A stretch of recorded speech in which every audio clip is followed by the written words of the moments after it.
மீண்டும் மற்றொரு வீடியோ மூலமாக உங்க எல்லாரையுமே சந்திக்கிறதுல சந்தோஷம். நம்ம பிள்ளைகளை சில பேரை பார்த்திருப்போம். நல்ல கெட்டித்தனமா இருப்பாங்க, நல்லா படிக்கக்கூடியவங்களா, நல்லா ஆன்சர் பண்ணக்கூடியவங்களா, கிரியேட்டிவ் திங்கர்ஸா இருப்பாங்க. ஆனா எழுதுறது அப்படின்னு வரப்போ அவங்களோட போராடி அவங்களை எழுத வைக்கிறது அப்படிங்கிறது ஒரு பெரிய விஷயமா, பெரிய பிரச்சனையா பேரண்ட்ஸுக்கு இருக்கும். இது இந்த குழந்தைகள் ரொம்ப ஸ்லோவாக எழுதக்கூடியவங்களா இருப்பாங்க. ஒரு ஹோம் ஒர்க்கை செய்ய வைக்கிறேன்னா கூட அதுக்கு எவ்வளோ நேரம் போகுது, ரொம்ப ஸ்லோவாக எழுதுறாங்க, நிறைய டைம் எடுத்துக்கிறாங்க. எக்ஸாம்லேயோ அல்ல ஸ்கூல்லையோ கம்ப்ளைண்ட்ஸ் வருது, இவங்க எழுதி முடிக்கிறதுக்கு லேட் ஆகுது. இப்படியான விஷயங்கள் உங்கள் பிள்ளைகள்கிட்ட இருக்கும் அப்படின்னு சொன்னால் இந்த குழந்தைகள் ஏன் ஸ்லோவாக எழுதுறாங்க, இவங்களை நம்ம கொஞ்சம் ஃபாஸ்ட்டாக எழுத வைக்கணும் அப்படின்னா என்னென்ன டிப்ஸ் அண்ட் டெக்னிக்ஸ் யூஸ் பண்ணலாம், இதை பற்றின முழு பார்வை தான் இந்த வீடியோ மூலம் பார்க்க போகிறோம்.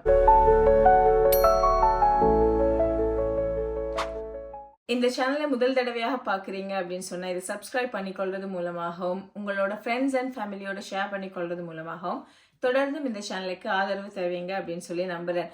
உங்களுக்கு பிரத்யேகமாக ஏதாவது ப்ரொஃபஷனல் ஹெல்ப், அதாவது கவுன்சிலிங் அல்லது பேரண்டிங் சம்பந்தமான பிரச்சனைகள், குழந்தைகளோட உளவியல் அல்லது வளர்ந்தோர் கப்பல்ஸ் இவங்களுக்கு இடையிலான பிரச்சனைகள், இது சம்பந்தமான கவுன்சிலிங் தேவை அப்படின்னா கூட இந்த டிஸ்கிரிப்ஷன்ல இருக்கிற கான்டாக்ட் டீடைல்ஸ் மூலமாக நீங்க உங்க அப்பாயின்மெண்ட்ஸை புக் பண்ணி கொள்ளலாம். முதல்ல நம்ம ஒரு விஷயத்தை புரிந்து கொள்ளணும். இந்த ஸ்லோவா எழுதுற பிள்ளைகள் அப்படிங்கிறது இன்டெலிஜென்ட் குறைவாக இருக்குமா அப்படின்னு கேட்டா இல்ல. இந்த எழுதுற ஸ்பீட், இந்த ரைட்டிங்கோட ஸ்பீட் இருக்கு இல்லையா, இதுவும் அந்த குழந்தைகளோட ஐக்கியூ அல்லது இன்டெலிஜென்ட்டுக்கும் எந்த சம்பந்தமுமே கிடையாது.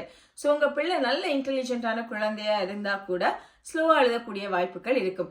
என்னென்ன காரணங்களால குழந்தைகள் ஸ்லோவா எழுதுறாங்க அப்படின்னா முதலாவது ஒரு காரணம் தான் இந்த ஃபைன் மோட்டர் ஸ்கில்ஸ் அப்படிங்கிறது பிள்ளைகளுக்கு டெவலப் ஆகாம இருக்கிறது. இது என்ன ஃபைன் மோட்டர் ஸ்கில்ஸ் அப்படின்னு சொன்னா, உங்க குழந்தைகள் எழுத ஆரம்பிக்க முதல்லே அவங்களோட கைகளுக்கான ஒரு தசை பயிற்சி கொடுத்திருக்கணும். நம்ம அந்த கைகளோட மசில்ஸ் இருக்கு இல்லையா, இதெல்லாம் ஸ்ட்ரென்த் ஆகுற மாதிரியான ஆக்டிவிட்டிஸ் கொடுத்திருக்கணும். அதாவது நீங்க பார்த்துருப்பீங்க, இந்த நர்சரியில எல்லாம் கொடுத்துருப்பாங்க இல்லையா, அந்த பிளேடோ கிளேயை விளையாட விடுறது, அல்லது கத்திரிக்கோளால வெட்டி விளையாட விடுறது, பேப்பர்ஸை கிழித்து ஒட்ட சொல்றது, இப்படியான விஷயங்கள் உங்களோட குழந்தைகள் அதிக அளவு ஈடுபாடு காட்டாம இருந்தாலோ அல்லது அவங்களோட இந்த ப்ரீ ஸ்கூல்ல இதுக்கு உரிய இம்பார்ட்டன்ஸ் கொடுக்காம டிரெக்டாகவே பிள்ளைகளை எழுதுறதுக்கு ஃபோர்ஸ் பண்ணி அல்லது எழுத்து வேலைகள் கொடுத்திருந்தாலோ காலப்போக்கில் இந்த பிள்ளைகள் ஸ்லோவாக எழுத ஆரம்பிப்பாங்க. இது நம்ம நிறைய பேர் யோசிக்கிறது இல்ல. சோ இந்த எழுதுறதுக்கு தேவையான இந்த கைகளோட ஸ்ட்ரென்த் அல்லது அந்த எழுத்து பயிற்சி ஒழுங்காக கொடுக்கப்படாம ஆரம்பத்திலிருந்தே சரியான ஒரு ட்ரைனிங் இல்லாம திடீரென்று பிள்ளைகளை எழுத வைக்கிறது அல்லது ஏர்லியாகவே 3 வயதிலே நிறைய எழுத்துக்களை எழுத கொடுக்கிறது, காப்பி பண்ண வைக்கிறது, இப்படியான தவறுகள் நடந்திருந்தா கூட காலப்போக்கில் இந்த பிள்ளைகள் எழுதுறது ரொம்ப ஸ்லோவாக இருக்கும்.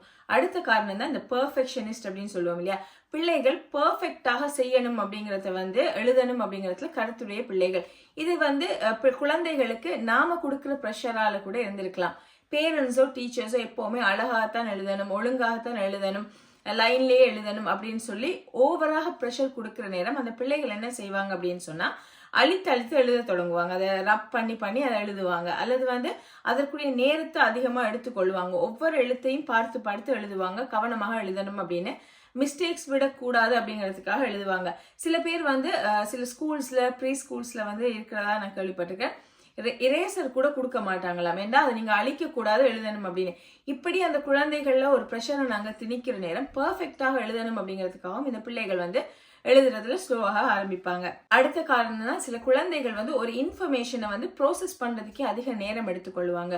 ஒரு விஷயம் அவங்களுக்கு படிச்சு கொடுக்குறாங்க, டீச்சர் சொல்லி கொடுக்குறாங்கல்ல, நீங்க கற்றுக் கொடுக்குறீங்க அப்படின்னு சொன்னா அந்த இன்ஃபர்மேஷனை அந்த பிள்ளைகள் கவனித்து அதை ப்ரோசஸ் பண்ணி எழுத்தாக மாற்றணும். அந்த அவுட்புட் எழுத்தாக வரணும் இல்லையா, இந்த ப்ரோசஸ் சில குழந்தைகளுக்கு தாமதமாகவே இருக்கும். இது அந்த வயதிற்கு ஏற்றதாக கூட இருக்கலாம், ஒரு குறிப்பிட்ட வயதில இருந்து மாறக்கூடியதாகவும் இருக்கும். அல்லது சில ஸ்லோ லேர்னர்ஸாக குழந்தை இருக்கிறாங்க அப்படின்னா கூட நல்ல இன்டெலிஜென்ட்டாக இருக்கும். ஆனா சாதாரண அப்படிங்கிறத விட மற்ற குழந்தைகளோட பார்க்கறத விட இவங்களுக்கு அதிக அளவு நேரம் இந்த இன்ஃபர்மேஷனை ப்ரோசஸ் பண்றதுக்கு தேவைப்படும். இந்த குழந்தைகளுமே எழுதுறதுக்கு லேட் பண்ணுவாங்க. இன்னும் ஒரு காரணம், கொஞ்சம் வளர்ந்த குழந்தைகளை பார்த்திருந்தா நீங்க அதிகமாக ஸ்கூல்லயோ அல்லது வீட்டிலேயோ நிறைய பிராக்டிஸ் கொடுக்குற நேரம் கேள்வி கேட்கறதுலையும் வாசிக்கிறதுலையுமே இன்ட்ரெஸ்ட் காட்டின பேரண்ட்ஸ் அல்லது டீச்சர்ஸோட குழந்தைகளை பார்த்திருப்போம். எழுத்து வேலைகள் அதிக அளவில் கொடுக்கப்படாத குழந்தைகளை பார்த்திருப்போம். அந்த பிராக்டிஸ் இல்லாத பிள்ளைகளை பார்த்திருப்போம். இப்படியான குழந்தைகள் கூட இந்த எழுதுறதுக்கு தாமதம் ஒன்று ஏற்படும். இன்னும் ஒன்றுதான் ஒரே விஷயத்த பார்த்து காப்பி பண்ற ஒரு கல்ச்சர் நம்ம ஸ்கூல்கள்ல இருக்குது.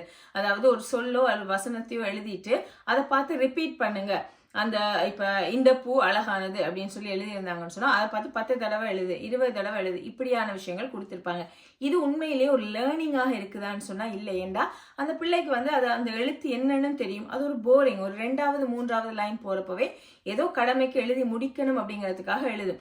அந்த இடத்துல அந்த பிள்ளை இன்ட்ரெஸ்ட் அல்லது மோட்டிவேஷன் இல்லாம ஸ்லோவாக ஆரம்பிக்கும். இந்த காரணத்தாலையும் பிள்ளைகளோட எழுத்துக்கள் வந்து ஸ்லோ ஆகுறது அல்லது இந்த ரைட்டிங் ஸ்பீட் அப்படிங்கிறது குறையறதுக்கான வாய்ப்பு இருக்கு. மற்ற ஒரு காரணம் தான், நீங்க எப்பவுமே உங்களோட பிள்ளை எழுதுறப்போ ஏதோ ஒரு குற்றம் சொல்லிட்டே இருக்கீங்க. பாரு உங்க எழுத்து வந்து அழகா இல்லை, நீ ஏன் இவ்வளவு ஸ்பேஸ் விடுற, அல்லது நீ ஏன் வந்து ஸ்பேஸ் இல்லாம எழுதுற, அல்லது வந்து எதுக்கு எடுத்தாலும் திட்டிகிட்டே இருக்கிறது, கம்பேர் பண்ணி பேசுறது மற்றவங்களோட ஹேண்ட் ரைட்டிங்கோட, இப்படி தொடர்ச்சியாக திட்டுக்கள் நச்சரிப்புகளுக்கு ஆளாகிற குழந்தைகளும் அந்த ஃபியர் உண்டு, அந்த பயம் உணர்வு காரணமாக வந்து எழுதுவதில் தாமதம் இருக்கு அப்படின்னு சொல்லி ஒரு கருத்தும் இருக்குது. இது உண்மையும் கூட.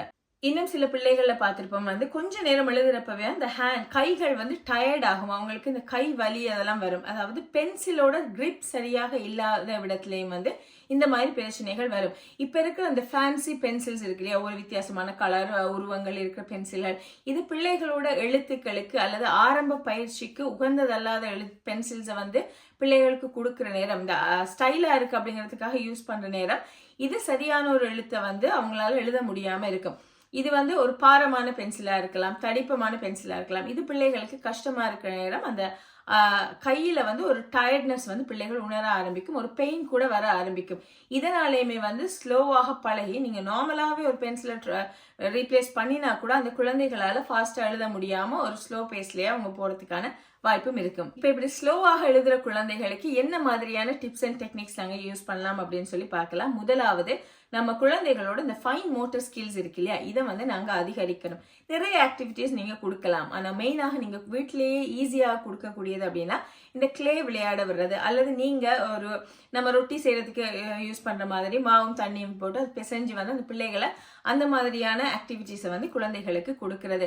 அடுத்தது சின்ன சின்ன மணிகள் கோர்க்க விடுறது. இது வந்து உங்களோட குழந்தைகளோட இந்த ஹேண்ட் ஐ கோஆர்டினேஷன் அப்படின்னு சொல்லுவோம், கண் பார்த்து அந்த கை வந்து அந்த வேலையை செய்யறது இருக்கு இல்லையா, இந்த ஸ்கில்ஸை வந்து அதிகரிக்கும். ஸோ இதனால நீங்க ஒரு நூல்ல ஒரு மணி சீக்வன்ஸ் ஏதாவது வந்து கோர்க்க விடுறது, அல்லது ஒற்ற வேலைகள் செய்யறது. நம்ம அந்த கொலாஜ் அப்படின்னு சொல்லுவோம் இல்லையா, முந்தி சின்ன வயசுல நாங்க கூட செய்திருப்போம், பேப்பர்ஸை கிழித்து ஒட்டுறது, கையால கிழித்து அப்படின்னு சொல்லி. ஸோ இந்த மாதிரியான ஆக்டிவிட்டிஸை வந்து குழந்தைகளுக்கு கொடுக்கலாம். அடுத்ததுதான் வந்து இந்த கம் அல்லது க்ளூ இது மாதிரியானதை வச்சு ஒட்டுறது, கையில வந்து பெயிண்ட் பண்றது, ஹேண்ட் பெயிண்டிங், வித்தியாசமான அளவுடைய தடிப்பமுடைய பெயிண்ட் ப்ரஷஸ் இருக்கு இல்லையா, இதை கொண்டு பெயிண்ட் பண்ண விடுறது. ஸோ இப்படியானதுகள்லாம் செய்திருப்போம். நாங்க கூட சின்ன வயசுல வந்து இந்த வெண்டைக்காயை வச்சு பெயிண்ட் பண்ணியிருப்போம். இது எல்லாமே வந்து அந்த வித்தியாசமான டெக்ஸ்சர் அண்ட் சைஸ் உடைய பொருட்களை கொண்டு உங்க குழந்தைகளோட கைகளுக்கும் தசைகளுக்கும் விருத்தியை கொடுக்குற ஆக்டிவிட்டிஸாகத்தான் இதெல்லாம் இருந்திருக்கும்.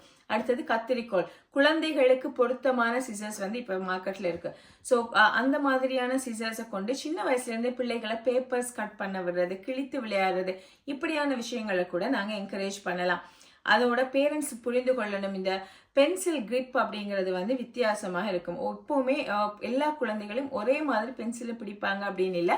இதை நாங்கள் இன்னொரு வீடியோவில் வந்து டீட்டெயில்டாக பார்க்கலாம், என்ன வகையான பென்சில் கிரிப் இருக்கு, எது சரி, எதை வந்து நீங்கள் மாற்றிக்கொள்ளணும் அப்படின்னு சொல்லி. அடுத்தது, நீங்க வீட்டுல பிள்ளைகளுக்கு எழுத்து பயிற்சி கொடுக்குறீங்க அப்படின்னா நீங்க எதை தவிர்த்து கொள்ளணும்னா, ஒரே வசனத்தை பார்த்து திருப்பி திருப்பி அதை ரிப்பீட் பண்ணி எழுதுறத வந்து கண்டிப்பா தவிர்த்து கொள்ளணும். இது எப்படியான ஆக்டிவிட்டி நீங்க கொடுக்கணும் அப்படின்னு சொன்னா, உண்டு ஒரு டைமரை செட் பண்ணி ஒரு 5 மினிட்ஸுக்கு மேல பிள்ளைகளை எழுத உட்கார வச்சீங்க அப்படின்னு சொன்னா பிள்ளைகளுக்குமே டயர்ட் ஆகும். ஸோ மேக்ஸிமம் நீங்கள் 5 மினிட்ஸில் ஒரு பேராகிராஃப், அதுவும் ஒரு இன்ட்ரெஸ்டிங்கான பேராகிராஃப், அதை பிள்ளை வாசிச்சு அதை மூளை உள்வாங்கி அதை எழுதும் இல்லையா, ஸோ அதே பிள்ளைக்கு ஆர்வமாக இருக்கணும். ஒரு கதையோட ஒரு பகுதியாக இருக்கலாம். ஒரு இன்ட்ரெஸ்டிங்கான பேராகிராஃபை பார்த்து அதை வந்து பிள்ளைகளை எழுத விடலாம். ஒரு 5 மினிட்ஸுக்கு நீங்கள் எதை பார்த்து எழுதுங்க அப்படின்னு சொல்லி கொடுக்கலாம். ஸோ இப்படி நீங்கள் பயிற்சிகள் கொடுக்குற நேரம் கண்டிப்பாக பிரேக் விட்டு கொடுக்கணும். நீங்கள் ஒரு நாளைக்கு ஒரு 2 தடவை ப்ராக்டிஸ் பண்ணுறீங்க அப்படின்னு சொன்னால் 10 மினிட்ஸ் எழுதுங்க அப்படின்னு இல்லாமல் காலையில் ஒரு 5 மினிட்ஸ், பின்னேரம் ஒரு 5 மினிட்ஸ் நீங்கள் இதை ப்ராக்டிஸ் பண்ணுங்க. ஸோ இந்த மாதிரியாக கொடுக்கலாம். அடுத்தது, இந்த ஸ்பீடை அதிகரிக்கிறதுக்கு இன்னொரு ப்ராக்டிஸ், ரைட்டிங் ப்ராக்டிஸ் தான் வந்து டைமருக்குள்ளே செய்கிறது. ஓகே, இப்போ நீங்கள் உங்களுக்கு ஒரு 3 மினிட்ஸ் தரேன், அதுக்குள்ளே எவ்வளோ எழுதுறேன்னு பார்க்கலாம். இந்த பேராகிராஃபில் நீங்களும் எழுதுங்க, நானும் எழுதுறேன், 3 மினிட்ஸில் யார் அதிகமாக எழுதுறாங்க அப்படின்னு சொல்லி பார்க்கலாம். ஸோ இது பிள்ளைகளோட அந்த ரைட்டிங் ஸ்பீடை வந்து அதிகரிக்கும். இன்னும் ஒண்ணுதான், இந்த ஸ்லோவாக எழுதுற குழந்தைகள் இருக்காங்க இல்லையா, இவங்க வந்து அந்த ப்ரோசஸ் பண்றதுக்கு டைம் அதிகமாகும் அப்படின்னு சொன்னேன் இல்லையா. ஸோ இதுக்கு காரணம் என்னன்னு சொன்னா, ஒரு பேராகிராஃப் அவங்க வாசிக்கிறாங்கன்னா அவங்க எழுதுற அந்த நேரம் தான் வாசிக்க ஆரம்பிப்பாங்க. ஓகே, நான் இதை எழுத போறேன், இதுக்கு ஆன்சரா எழுத போறேன், ஓகே நான் இப்ப வாசிக்க போறேன். ஸோ இந்த குழந்தைகளுக்கு முதல்லயே பிளான் பண்ற மாதிரி நீங்க படிக்கிற நேரம் பழக்கணும். அது என்ன அப்படின்னா, இப்ப அந்த பிள்ளை ஒரு பேராகிராஃப் எழுத போகுதுன்னா, ஓகே அதுக்கு முதல்லயே நீங்க அந்த பந்தியை நீங்க வாசிங்க. ஓகே வாசிச்சிட்டீங்க, இப்ப கேள்வியை வாசிங்க. Right, what's the answer, process பண்ணுங்க. நீங்க அந்த டைம் எழுத உட்கார்ந்துட்டு யோசிக்காம இந்த கேள்வியோட பதில் என்ன அப்படிங்கறத மூளையில ப்ராசஸ் பண்ணுங்க. ஓகே, இப்ப நான் பதில் இதுதான் எடுத்துட்டேன், ஓகே இப்ப ஸ்டார்ட் பண்ணுங்க எழுதுறதுக்கு. ஸோ இந்த மாதிரி ஏர்லியாகவே பிளான் பண்ணி அந்த ப்ராசஸ் பண்றதை வந்து இந்த குழந்தைகளுக்கு கற்றுக் கொடுக்கலாம். பர்ஃபெக்டாக எழுதணும், சரியாக எழுதணும், அழிக்காம எழுதணும், இப்படியான விஷயங்களை குழந்தைகளுக்கு சொல்லி ப்ரெஷர் பண்ணாதீங்க. பிள்ளைகளுக்கு இந்த இரேசர் அப்படி இருக்கிறதே பிள்ளைகள் தே கேன் மேக் மிஸ்டேக் அப்படிங்கிறதுக்காக. ஸோ அவங்களுக்குரிய அந்த டைமை கொடுத்து அவங்க எத்தனை தடவை வேணா அழித்து எழுதட்டும், பர்ஃபெக்டாக தான் எழுதணும் அப்படின்னு சொல்லி இல்லை.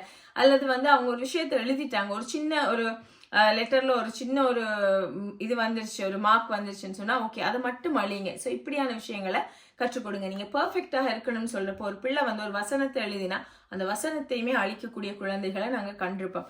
அப்படி இல்லாம எந்த எழுத்து பிழை விட்டீங்களோ அந்த எழுத்தை மட்டும் நீங்க ரப் பண்ணுங்க. இப்படியான விஷயங்களை கற்றுக் கொடுங்க.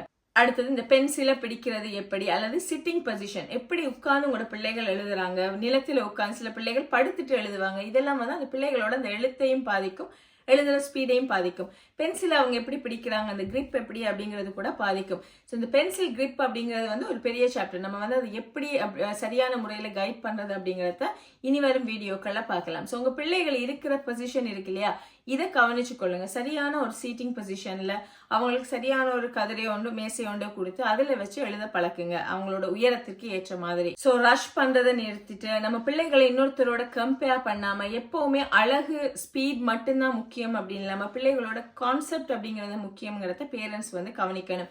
இதே நேரம் உங்க பிள்ளைகள் தொடர்ச்சியாக நீங்க எவ்வளவுதான் பிராக்டிஸ் கொடுத்தும் எவ்வளவுதான் இந்த டிப்ஸ் அண்ட் டெக்னிக்ஸ் ஃபாலோ பண்ணியுமே உங்க பிள்ளைகளோட எழுத்து ஸ்பீட் வந்து வெரி லோவாக இருக்கு. உங்க பிள்ளைகள் படிக்கிறதுல கூட தாமதம் வருது, இதால மார்க்ஸ் கூட எடுக்கிறாங்க. இப்படி அகாடமிக்கலி அவங்களுக்கு ஏதாவது ஒரு பிரச்சனை இருக்கும் அப்படின்னு சொன்னா நீங்க ஒரு எஜுகேஷனல் சைக்காலஜிஸ்டோ ஒரு ப்ரொஃபஷனல் ஹெல்ப் ஆக்கியூபேஷனல் தெரபிஸ்ட் இவங்களையெல்லாம் நாட வேண்டிய தேவையும் இருக்கும். ஸோ அந்த விஷயத்தையுமே வந்து கருத்தில் கொள்ளணும். மேலும் மற்றொரு வீடியோ மூலமாக இன்னும் ஒரு இன்ட்ரெஸ்டிங்கான தலைப்போடு சந்திக்கிற வரைக்கும் விடைபெறுகிறேன். நன்றி.